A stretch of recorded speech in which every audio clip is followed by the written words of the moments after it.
Hello students, welcome to Saksham Education Point.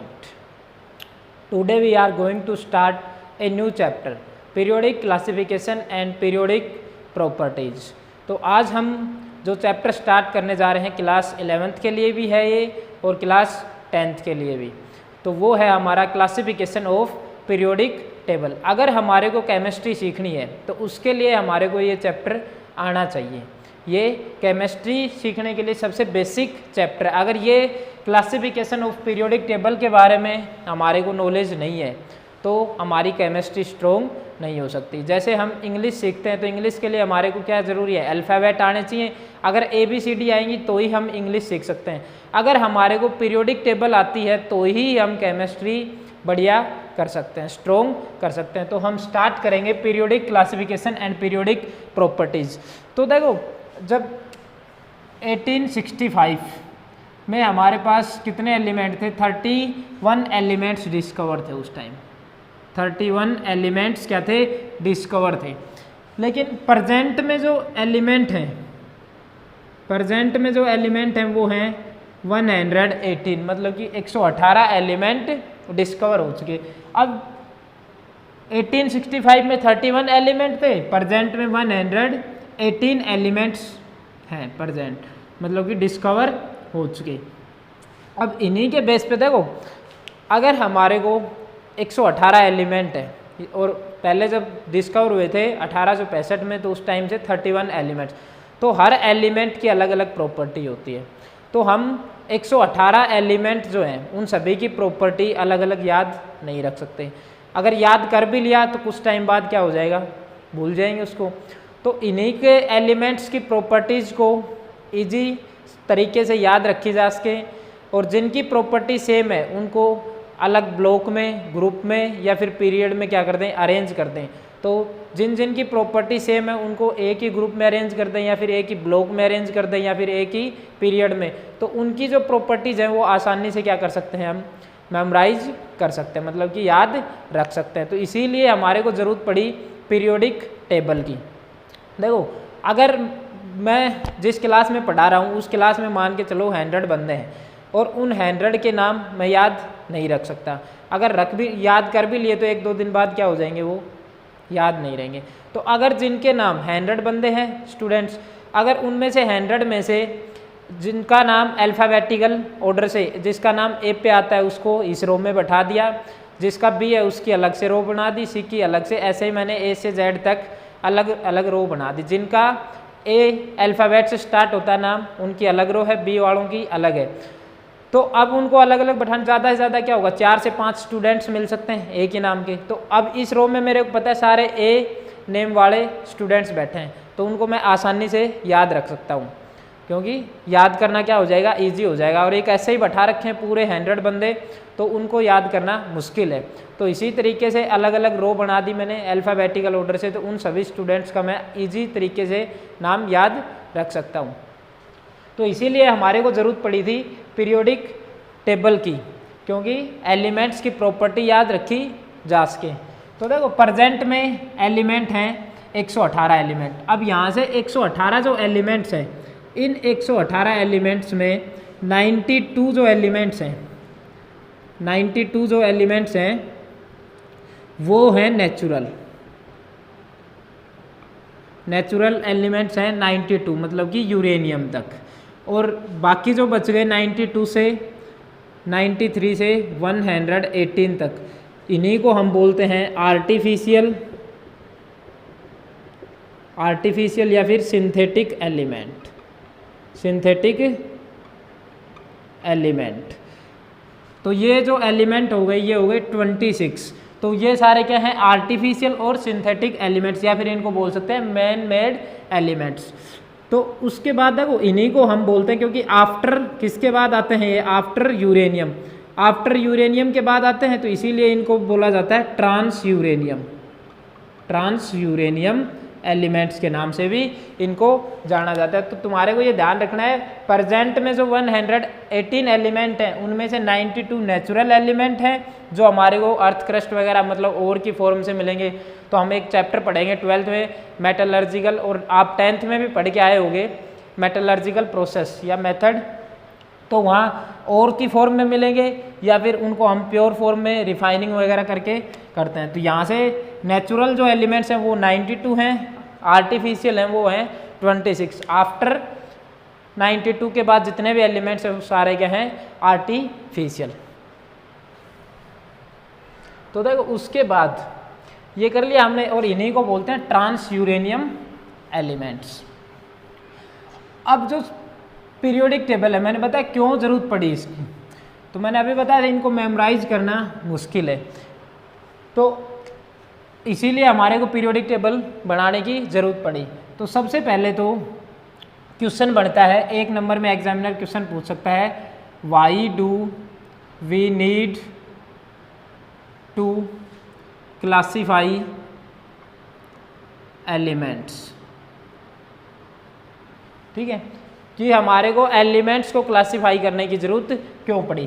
तो देखो इसको क्लासीफाई करने की ज़रूरत क्यों पड़ी थी कि हम उनको इजी से क्या कर सकें, मेमोराइज कर सकें। तो इसके लिए क्या एक सिंपल सा आंसर लिखना है अपने को, to make a study easier. क्या कर सकें, ईजी तरीके से उनकी स्टडी कर सकें, इसीलिए हमारे को क्लासीफाई करने की ज़रूरत पड़ी थी किसकी, एलिमेंट्स की। तो ये 1 नंबर में कभी भी एग्जाम में क्वेश्चन पूछा जा सकता है, why do we need to classify elements, क्योंकि क्लासीफाई किए थे कि इजी तरीके से उनको मेमोराइज कर सके। अब देखो उसके बाद पीरियोडिक टेबल, मैंने अभी बताया था पीरियोडिक टेबल क्यों बनाने की ज़रूरत पड़ी। तो एक तो ये होगा क्लासीफाई क्यों क्या एलिमेंट्स को, लेकिन पीरियोडिक टेबल बनाने की ज़रूरत क्यों पड़ी। तो देखो पीरियोडिक टेबल एक सिस्टेमेटिक और एक टेबुलर फॉर्म होती है। जितने भी डिस्कवर्ड एलिमेंट्स हैं उनको अगर एक सिस्टेमेटिक या टेबुलर वे में क्या कर दें, अरेंज कर दें, जैसे मैंने बताया था ग्रुप्स के अलोंग, पीरियड्स के अलोंग या फिर ब्लॉक के अलोंग अगर अरेंज करेंगे तो क्या हो जाएंगे, उनकी प्रॉपर्टीज़ आसानी से याद रख सकते हैं। तो पीरियोडिक टेबल बनाने की ज़रूरत क्यों पड़ी थी। पीरियोडिक टेबल तो हम लिख सकते हैं, periodic table is systematic and tabular way. Periodic table is systematic and tabular way of writing elements discovered. जो भी हमारे पास डिस्कवर्ड एलिमेंट थे उनको एक सिस्टेमेटिक तरीके से राइट कर लिख सकें या फिर एक टेबुलर वे में, इसीलिए हमारे को पीरियोडिक टेबल की ज़रूरत पड़ी थी। तो अब हमने ये देख लिया क्लासीफाई क्यों किए थे एलिमेंट्स को और पीरियोडिक टेबल की ज़रूरत क्यों पड़ी। अब उसके बाद जो टॉपिक आता है वो आता है, देखो अलग अलग साइंटिस्ट ने अपने अपने एफर्ट्स लगाने स्टार्ट कर दिए एलिमेंट्स को क्लासीफाई करने के लिए। तो अब हम पढ़ेंगे हिस्ट्री ऑफ पीरियोडिक टेबल। अलग अलग साइंटिस्ट आए और उन्होंने क्या क्या एलिमेंट्स को अरेंज करना स्टार्ट कर दिया उनकी प्रॉपर्टीज़ के हिसाब से। जैसे वर्ल्ड वार सेकंड हुआ था तो उस टाइम क्या था, ना तो मैं प्रेजेंट था ना आप प्रेजेंट थे, तो तुम्हारे को तो उसके बारे में नॉलेज है नहीं।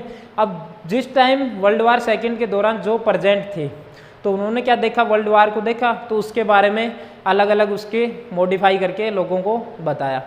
किसी दूसरे ने देखा, उसका नज़रिया देखने का कुछ और था, उसने कुछ और देखा होगा तो उसने उस तरीके से उसको मॉडिफाई करके बता दिया।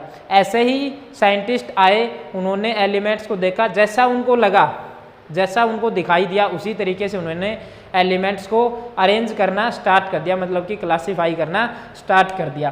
तो सबसे पहले हम जो पढ़ेंगे वो पढ़ेंगे history of periodic table. History of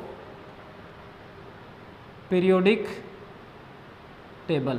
तो देखो हिस्ट्री ऑफ पीरियोडिक टेबल के अंदर सबसे पहले जो पढ़ेंगे हम क्लासिफिकेशन, वो सबसे पहले जिस साइंटिस्ट ने क्लासीफाई किया था या अरेंज किया था एलिमेंट्स को वो थे प्राउस्ट। तो सबसे पहले हम पढ़ेंगे Proust classification.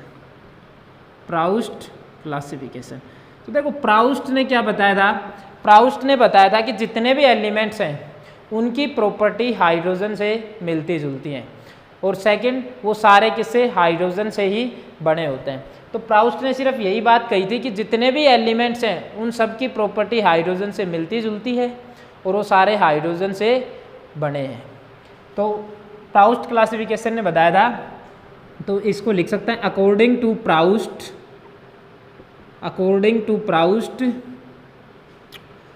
all the elements are made up of hydrogen atom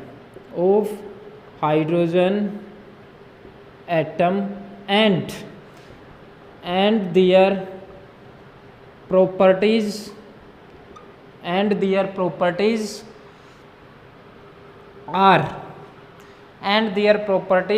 are integral multiple of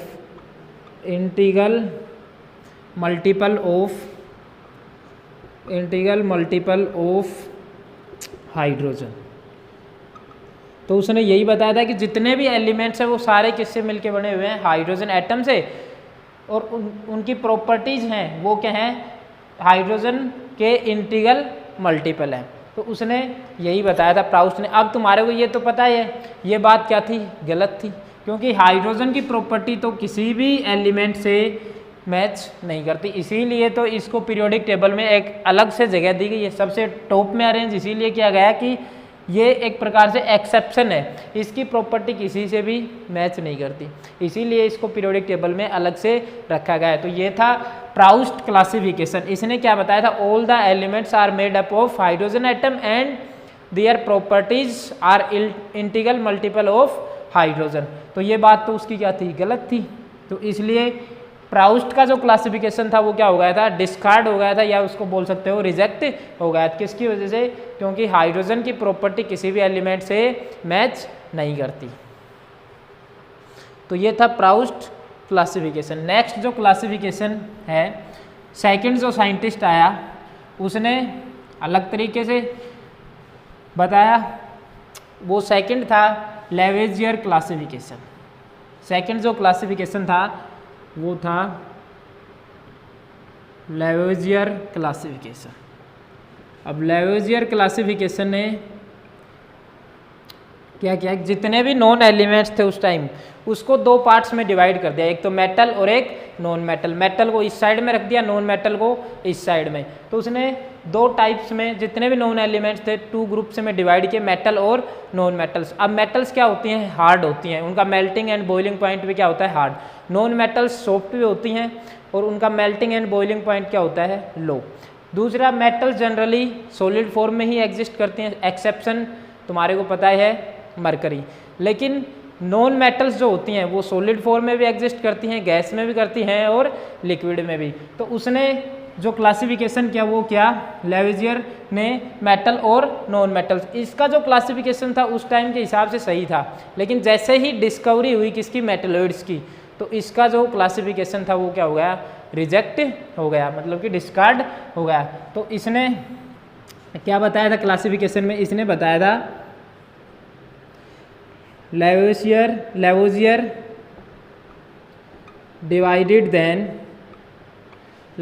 divided then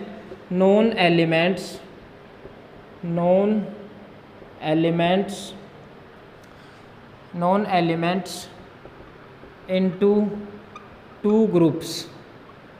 Lavoisier divided then known elements into two groups, metal and non-metal, metal and non metal. तो यही था लेवेजियर classification, उनको two groups में divide किया। अब देखो metal जो होती हैं और दूसरा ग्रुप उसने नॉन मेटल्स को अलग रख दिया, इधर ले ली मेटल और इधर नॉन मेटल। अब जो मेटल हैं तो मेटल देखो कैसी होती हैं, इलेक्ट्रो पॉजिटिव। मेटल्स नेचर में कैसी होते हैं, इलेक्ट्रो पॉजिटिव, ठीक है। और जो नॉन मेटल्स होती हैं वो कैसी होती हैं, इलेक्ट्रो नेगेटिव। अब मेटल्स इलेक्ट्रो पॉजिटिव हैं तो ये देखो जो इलेक्ट्रो पॉजिटिव होता है वो क्या करेंगे, इलेक्ट्रॉन लॉस। तो मेटल्स जनरली क्या करते हैं, इलेक्ट्रॉन का लॉस करते हैं, नॉन मेटल्स क्या करते हैं, इलेक्ट्रॉन को गेन करती हैं। जैसे सोडियम है Na से Na+ में चेंज हो गया और इसने एक इलेक्ट्रॉन क्या कर दिया, लूज कर दिया। जैसे नॉन मेटल्स में क्लोरीन है, क्लोरीन ने क्या किया, एक इलेक्ट्रॉन गेन किया और किस में चेंज हो गया, Cl- में। और मैंने तुम्हारे को बताया था मेटल्स क्या होती हैं, जनरली हार्ड और सॉलिड फॉर्म में है, ये एग्जिस्ट करती हैं। लेकिन जो अपने पास मरकरी है वो किस में, लिक्विड में एग्जिस्ट करती है। नॉन मेटल्स तीनों स्टेट में एग्जिस्ट करते हैं, सॉलिड में, लिक्विड में और गैस में। तो इस तरीके से लेविजियर ने अपना क्लासिफिकेशन दिया था मेटल और नॉन मेटल के बेस पे। अब इसका जो क्लासिफिकेशन था वो रिजेक्ट हो गया। अब वो रिजेक्ट क्यों हुआ, उसके रिजेक्ट होने का कारण क्या था कि डिस्कवरी किसकी होगी, मेटलॉइड्स की। अब जैसे ही मेटलॉइड्स की डिस्कवरी हुई तो वो रिजेक्ट होगा, क्योंकि मेटलॉइड्स के अंदर मेटल्स की भी प्रॉपर्टीज होती हैं और नॉन मेटल्स की भी। तो इसमें हम लिख सकते हैं इसका ड्रॉबैक्स लिख सकते हैं। His classification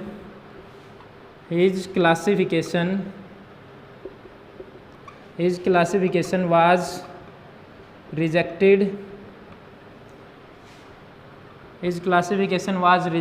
after the discovery of metalloids।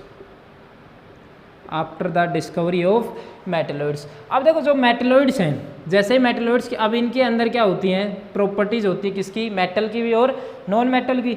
अब तुम्हारे से एक कंपटीशन में भी या वैसे बोर्ड एग्जाम में भी क्वेश्चन पूछा जा सकता है कि मेटलॉइड्स कितने होते हैं, पीरियोडिक टेबल में कितने मेटलॉइड्स प्रेजेंट हैं। तो टोटल जो मेटलॉइड्स प्रेजेंट हैं वो 8 प्रेजेंट है।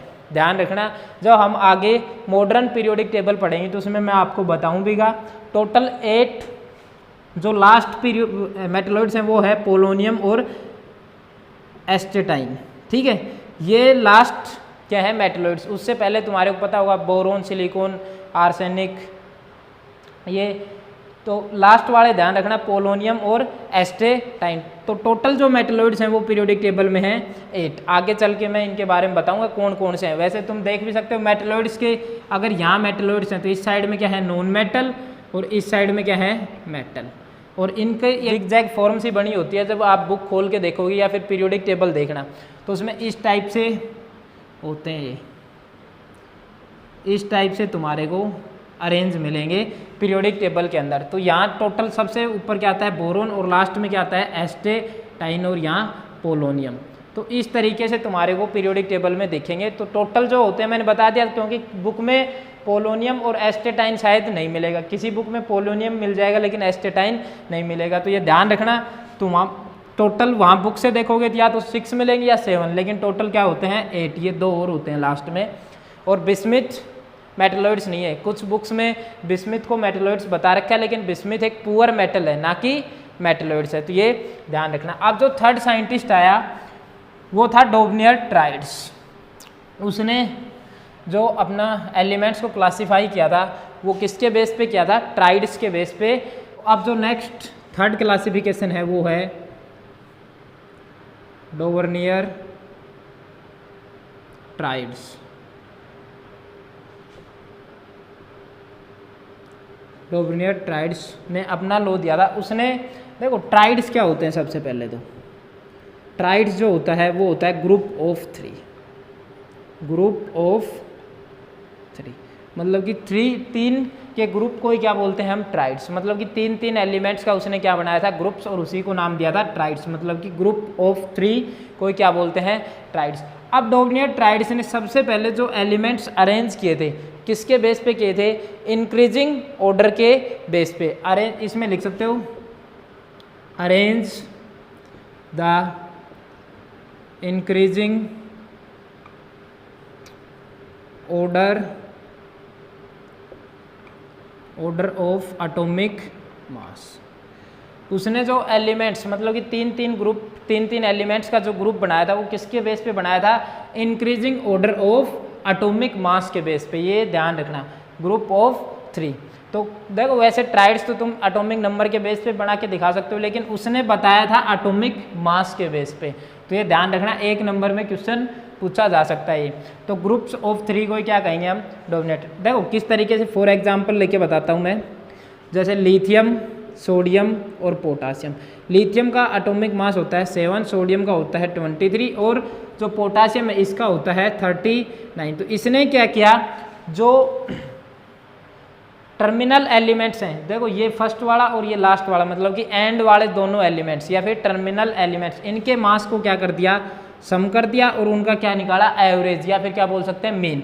अब जैसे ही मैंने टर्मिनल एलिमेंट्स के दोनों के एटॉमिक मास को सम करके उनका क्या निकालूं, एवरेज या मीन, तो किसके अप्रोक्सीमेट आएगा, मिडल एलिमेंट के मास के अप्रोक्सीमेट आएगा। तो ये आया 46 डिवाइड बाई 2, तो ये क्या है 23।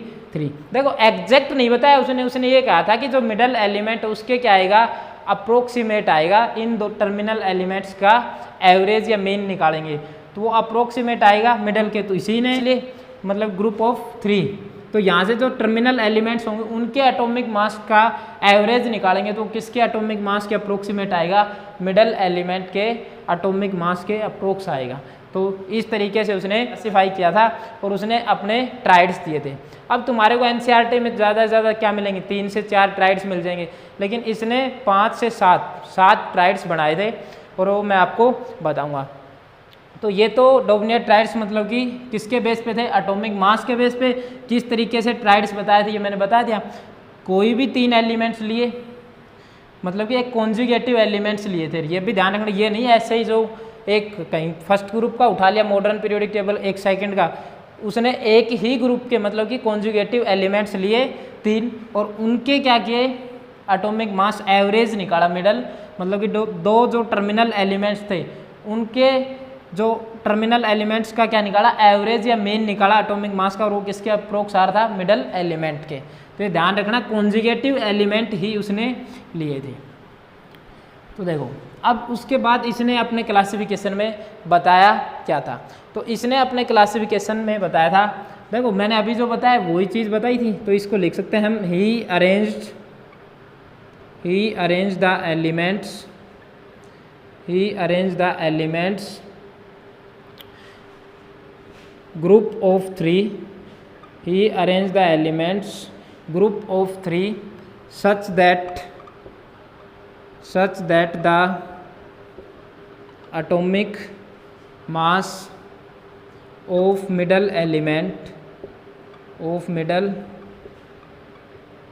element is the approximate average atomic masses of the two terminal elements। तो यही चीज़ बताई थी मैंने, कोई भी देखो ग्रुप ऑफ 3 एलिमेंट लिए और वो कैसे थे, कॉन्जुगेटिव एलिमेंट्स थे, मतलब कि कंटिन्यू। तो वहाँ से उसने क्या किया, जो टर्मिनल एलिमेंट्स थे उनके एटॉमिक मास का एवरेज निकाला और वो किसके अप्रोक्स आ रहा था, मिडल एलिमेंट के। यही चीज़ उसने अपने क्लासिफिकेशन में बताई थी। तो इस तरीके से उसने कुछ लिमिटेड ट्राइड्स बनाए थे और उन्हीं को अब देखेंगे इसने कौन कौन से ट्राइड्स दिए थे। और उसने अपने ट्राइड्स जब दिए थे तो उसमें एक एक्सेप्शन भी बताया था, जो कॉन्जुगेटिव थे लेकिन अप्रोक्सीमेट नहीं आ रहा था मिडल एलिमेंट का मास। तो सबसे पहले उसने ट्राइड्स दिया था वो था लिथियम, सोडियम, पोटासियम। तो देखो लिथियम का एटॉमिक मास 7, सोडियम का 23 और इसका 39। तो यहाँ से इसका एवरेज निकालेंगे तो क्या आएगा, 7 + 39। मैंने बताया था एंड वाले दोनों एलिमेंट्स या टर्मिनल एलिमेंट्स के मास को सम करके उसका क्या निकालेंगे, एवरेज। तो ये क्या आएगा अपने पास 23, यही आएगा। तो देखो इसके क्या आ रहा है, एग्जैक्ट आ रहा है ये तो, लेकिन सेकंड जो उसने ट्राइड्स दिया था वो दिया था बेरिलियम, मैग्नीशियम और कैल्शियम। बेरिलियम का एटॉमिक मास 9, मैग्नीशियम का 24 और इसका होता है 40। तो देखो यहाँ से क्या आ जाएगा, इसका 9 प्लस देखो इसका और इसके मास का क्या करेंगे, सम एंड वाले एलिमेंट्स का। तो ये 40 डिवाइड बाई 2, तो आया 49/2, तो ये आ जाएगा 24.5। तो देखो ये जो 24.5 है ये किसके, इसके 24 के अप्रोक्स आ रहा है। तो इसने यही चीज़ बताई थी। तो एक ट्राइड्स ये भी दिया था उसने, जो थर्ड ट्राइड्स दिया था वो था कैल्शियम, स्ट्रोंशियम और बेरियम। कैल्शियम का एटॉमिक मास 40, स्ट्रोंशियम का 88 और बेरियम का होता है 137 एटॉमिक मास। तो यहाँ से जो कैलकुलेट करेंगे तो 40 + 137 डिवाइड बाई 2, तो ये आएगा 177/2। तो ये वैल्यू जो आएगी वो आएगी अपने पास 88.5। तो ये भी क्या रहा है, इसके अप्रोक्सीमेट आ रहा है, क्या रहा है, अप्रोक्सीमेट। तो 3 ट्राइड्स तो ये हो गई। इसके बाद जो इसने ट्राइड्स दिया था वो देखेंगे। तो यहाँ तक क्लियर है। उसके बाद इसने नेक्स्ट जो अपना ट्राइड्स दिया था वो दिया था 4th triads chlorine, bromine, iodine. Chlorine का होता है 35.5 एटॉमिक मास, ब्रोमीन का 80 और आयोडीन जो होता है इसका होता है 127। तो यहाँ से जब इसकी कैलकुलेट करेंगे तो 35.5 प्लस 127 डिवाइड बाई 2, तो ये आएगा अपने पास 162.5 अपॉन 2, तो ये आ जाएगा 181.25। तो ये भी देखो इसके क्या आ रहा था, अप्रोक्स आ रहा था, मतलब इसके नज़दीक था। एक ट्राइड्स ये भी दिया था उसने। 4th जो ट्राइड्स दिया था वो दिया था फॉस्फोरस, आर्सेनिक और एंटीमनी, 5th वाला। तो फॉस्फोरस का एटॉमिक मास होता है 31, आर्सेनिक का होता है 79 और एंटीमनी का होता है 120। तो यहाँ से कैलकुलेट करेंगे 31 प्लस 120 डिवाइड बाई 2, तो यह आया 151/2। तो यहाँ से क्या आएगा अपने पास, यह आ जाएगा 79 है ना इसका, तो ये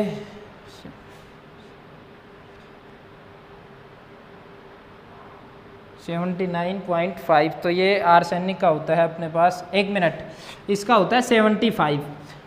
जो आर्सेनिक है इसका एटॉमिक मास होता है 75, तो ये आएगा 75.5। तो ये भी क्या आ रहा है, इसके अप्रोक्सीमेट आ रहा है। उसके बाद इसने 6 जो ट्राइड्स दिया था वो दिया था सल्फर, सेलेनियम और टेलुरियम। सल्फर का होता है 32, सेलेनियम का होता है 79 और टेलुरियम जो होता है इसका होता है 127। देखो आयोडीन और इसका अप्रोक्स होता है, इसका 127 होता है और इसका होता है 127.5 या 6 के अप्रोक्स होता है, तो ये भी 120। अब यहाँ से इनका एवरेज निकालेंगे इन दोनों का, तो इसके अप्रोक्स आएगा 32 प्लस 127 डिवाइड बाई 2, तो ये अपने पास आ जाएगा 951 डिवाइड बाई 2। तो अब यहाँ से इसको कैंसिल आउट करेंगे तो ये आएगा 79.5। तो ये भी क्या रहा है, इसके अप्रोक्स आ रहा है बिल्कुल। तो इस तरीके से इसने ट्राइड्स बनाए थे। अब देखो इसके बाद जो नेक्स्ट ट्राइड्स इसने दिया था वो दिया था, नेक्स्ट जो 7 ट्राइड्स था वो था आयरन, कोबाल्ट और निकल। ये जो इसने लास्ट ट्राइड, तो आयरन का एटॉमिक मास 56 होता है, कोबाल्ट का देखो 58.6 के अप्रोक्स 58.9 होता है, इसी के अप्रोक्स आते हैं ये। और ये भी क्या आएगा 58 पॉइंट के अप्रोक्स ही आएगा। तो इन दोनों के मैं देखो ये दोनों जो होते हैं इसका भी 58.6 और इसका होता है 58.9। तो इन दोनों को मैं क्या ले रहा हूँ, 59 ले रहा हूँ। तुम चेक कर लेना, इन दोनों का जो मास होता है वो होता है अप्रोक्स सेम ही होता है, मतलब कि 58.6 मिलेगा, इसका मिलेगा 58.9 के अप्रोक्स। तो इनका जब एवरेज निकालोगे तो 56.50 प्लस 59 डिवाइड बाई 2, तो ये भी अपने पास 57.5 के अप्रोक्स आएगा, क्योंकि ये हो गया 115/2, तो ये 57.5 ही आएगा। तो ये भी क्या उसने अपना ट्राइड्स दिया था, लेकिन अब उसने एक एक्सेप्शन भी बताया था, और जो एक्सेप्शन था वो था फ्लोरीन, क्लोरीन और ब्रोमीन। देखो ये कॉन्जुगेटिव एलिमेंट थे, लेकिन फ्लोरीन का एटॉमिक मास हो गया 19, क्लोरीन का 35.5 और ब्रोमीन का 80। अब यहाँ से देखो 19 प्लस 80 डिवाइड बाई 2, तो ये आएगा 99/2। तो ये जो अपने पास आएगा वो आएगा 49.5। तो 49.5 आ रहा है। अब देखो ये 49.5 और ये इसका जो आ रहा है वो आ रहा है 35.5। तो ये तो अप्रोक्सीमेट नहीं है, बहुत ज़्यादा डिफरेंस है, 14 के अप्रोक्स का डिफरेंस आ रहा है ना। तो ये तो मतलब कि 14 का डिफरेंस है। देखो 49.5 और 35.5, तो ये कितने का डिफरेंस आ रहा है, 14 का। तो ये तो अप्रोक्स वैल्यू नहीं है। तो ये उसने अपना एक्सेप्शन भी बताया था। एक रीज़न ये भी मान सकते हो कि उसने जो ट्राइड्स दिए थे तो कॉन्जुगेटिव एलिमेंट्स के, तो उसमें कुछ एक्सेप्शन भी थे, मतलब कि वो अपने जो रूल है उसी को क्या हो रहा था, वोलेट हो रहा था उसका। ठीक है, तो इसी तरीके से उसका जो ट्राइड्स बनाए थे वो फेल हो रहे थे, या फिर उसमें तुम लिख सकते हो जितने भी नॉन एलिमेंट्स थे तो सभी के लिए ट्राइड्स नहीं बना पाया।